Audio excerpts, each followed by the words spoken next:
नमस्कार दोस्तों। तो आज हम आपको सुनाएंगे नवरात्रा के 9 दिन सुनी जाने वाली श्री दुर्गा नवरात्रि की व्रत कथा।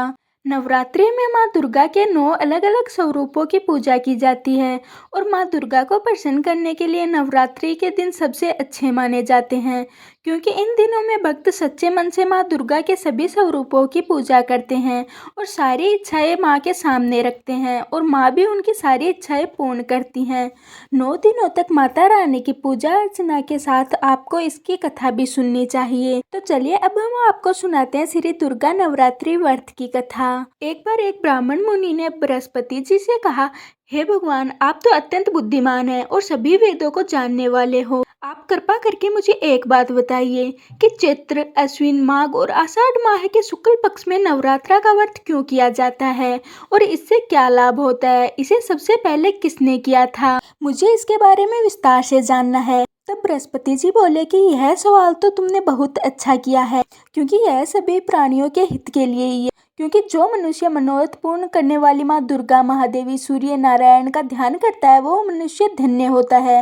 व्रत संपूर्ण कामनाओं को पूर्ण करने वाला व्रत है। इसे करने से पुत्र चाहने वालों को पुत्र, धन चाहने वाले को धन, विद्या चाहने वाले को विद्या, सुख चाहने वाले को सुख, और इस व्रत को करने से रोगी मनुष्य का रोग दूर हो सकता है। इसलिए इस व्रत को हमें अवश्य करना चाहिए।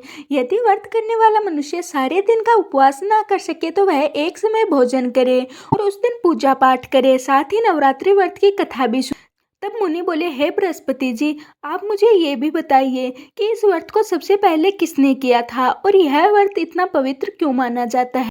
इसके बाद ब्रह्मा जी बोले, तो ध्यान से। तभी ब्रह्मा जी बोले, पिठत नाम के मनोहर नगर में एक अनाथ नाम का ब्राह्मण रहता और वह भगवती दुर्गा का भक्त था। उसके संपूर्ण सद्गुणों से युक्त एक पुत्र थी। वह कन्या अत्यंत सुंदर थी। उस कन्या का नाम सुमति था। इस प्रकार वह कन्या अपनी सहेलियों के साथ क्रीड़ा करती हुई बढ़ने लगी। जैसे शुक्ल पक्ष में चंद्रमा की कला बढ़ती हो। उसका पिता प्रतिदिन दुर्गा की पूजा करता और होम किया करता। उस समय वह भी नियम से वहां उपस्थित होती थी। एक दिन वह सुमति अपनी सखियों के साथ खेलने लग गई।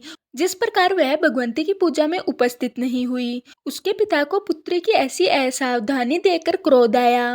इस कारण मैं तुम्हारा विवाह कुष्ठी और दरिद्र मनुष्य के साथ करने। इस प्रकार कुपित पिता के वचन सुनकर सुमिति को बहुत ज्यादा दुख हुआ और वह पिताजी से कहने लगी, पिताजी, मैं आपकी कन्या हूँ, मैं आपके सब तरह से अधीन हूँ। जैसी आपकी इच्छा हो उसके साथ ही आप मेरा विवाह कर दो। जो मेरे भाग्य में होगा वो मुझे मिल ही। मनुष्य न जाने कितने मनोरथों को चिंतन करता है, पर होता तो वही है जो भाग्य में लिखा होता है।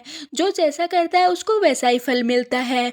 इस प्रकार कन्या की निर्भयता पूर्ण वचन सुनकर ब्राह्मण को और अधिक क्रोध आया। तब उसने अपनी कन्या का विवाह एक कुष्ठी के साथ कर दिया और अत्यंत क्रोधित होकर पुत्री से कहने लगा कि जाओ, जल्दी जाओ, अपने कर्म का फल देखते हैं कि भाग्य भरोसे तुम कहाँ तक जाती हो। इस प्रकार के कटु वचनों को सुनकर सुमति अपने मन में विचार करने लगी कि मेरा भाग्य तो बड़ा दुर्भाग्यशाली है जिससे मुझे ऐसा पति मिला। इस प्रकार अपने दुख का विचार करती हुई वह सुमति अपने पति के साथ वन चली गई और उस भयानक वन में कष्ट से अपना जीवन व्यतीत करने लगी। उस गरीब बालिका की ऐसी दशा देखकर भगवंती पूर्ण पुण्य के प्रभाव से प्रकट होकर सुमति से कहने लगी, हे ब्राह्मणी, मैं तुमसे प्रसन्न हूँ।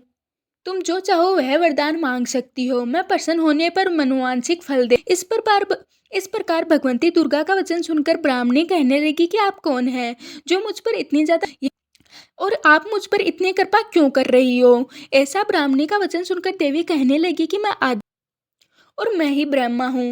विद्या और सरस्वती प्राणियों को मैं प्रसन्न होने पर प्राणियों के दुख को दूर करती हूँ और उन्हें सुख प्रदान करती हूँ। हे ब्राह्मणी, तुम पर तुम्हारे पूर्व जन्म के पुण्य से मैं प्रभावित हूँ और इसीलिए मैं तुमसे भी हूँ। अब मैं तुम्हें तुम्हारे पूर्व जन्म की कहानी सुनाती हूँ, इसे ध्यान से सुनना। तुम पूर्व जन्म में भील की स्त्री थी और अति पतिव्रता स्त्री थी। एक दिन तेरे पति निषाद ने चोरी की और चोरी करने के कारण तुम दोनों को सिपाहियों ने पकड़ लिया और वहां से ले जाकर जेल खाने में कैद कर दिया। उन लोगों ने तेरे को और तेरे पति को भोजन नहीं दिया। इस प्रकार नवरात्रि में 9 दिनों तक तुम्हारा हो गया। हे ब्राह्मणी, जिन दिनों में व्रत हुआ उस दिन के प्रभाव से मैं तुमसे प्रसन्न होकर मनवांछिक फल दे रही हूँ। तुम्हारी इच्छा से तुम जो चाहो वह सकती हो। दुर्गा दुर्गा के कहे वचन सुनकर ब्राह्मणी बोली, अगर आप मुझ पर हे दुर्गे माँ, आपको प्रणाम करती हूँ, कृपा करके मेरे पति के क्रोध को दूर करें। देवी कहने लगी कि उन दिनों में तो तुमने व्रत किया था, उस व्रत के लिए दिन का पुण्य अपने पति को क्रोध दूर करने के लिए अर्पण करो। मेरे प्रभाव से तेरे पति का क्रोध दूर हो जाएगा और तुम्हारा पति भी समान शरीर होगा।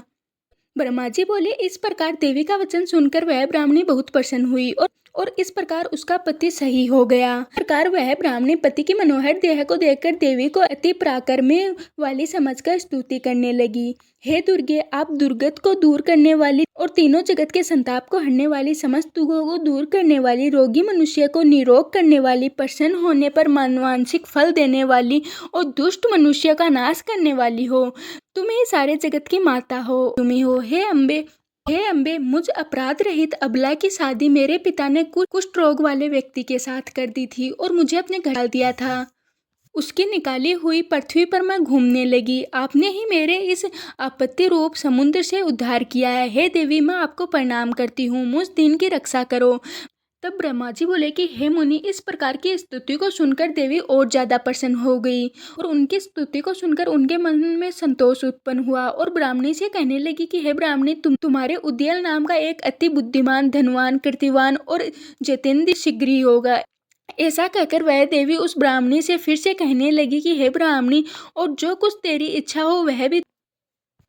भगवंती दुर्गा का वचन सुनकर सुमति बोली, हे भगवंती दुर्गे, अगर आप मेरे पर प्रसन्न हो तो कृपा कर मुझे नवरात्रि की विधि बताइए।